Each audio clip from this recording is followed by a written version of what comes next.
പ്പെടുത്തൽ ഞാൻ നടത്തി എന്ന് മാത്രമാണ്. അപ്പൊ ഇതാണ് എൻ്റെ ഒന്നാമത് കേൾക്കുക എന്നുള്ളതാണ്. എങ്കിലും ഞാനിവിടെ കുറച്ച് വരികളും ഇതൊക്കെ ഇതുവരെ കേൾക്കാത്ത അധ്യാപകരോ വിദ്യാർത്ഥികളോ ഉണ്ടെങ്കിൽ ഡിഗ്രേഡേഷൻ ആണ്. കാരണം ഈ ഒരു ജാനർ വേറെ ആയതുകൊണ്ടാണ്.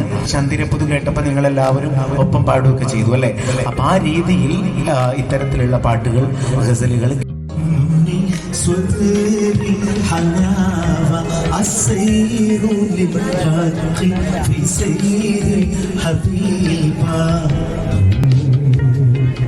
ഞാനാണ് എഴുതിയിട്ടുള്ളത്.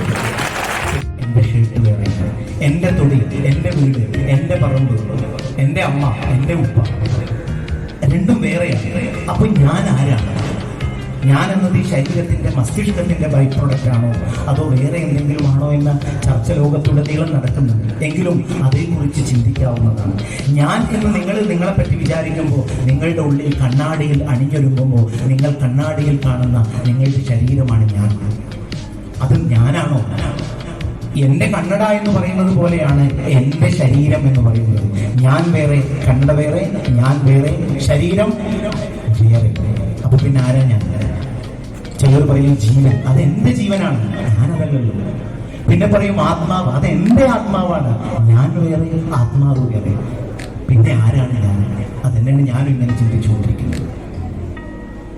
പക്ഷേ ഈ ഞാനുണ്ട് എന്ന ഉറപ്പ്, ഞാൻ ഇതിനകത്താണ് ഉള്ളത്, ഇത് ഉപേക്ഷിക്കും.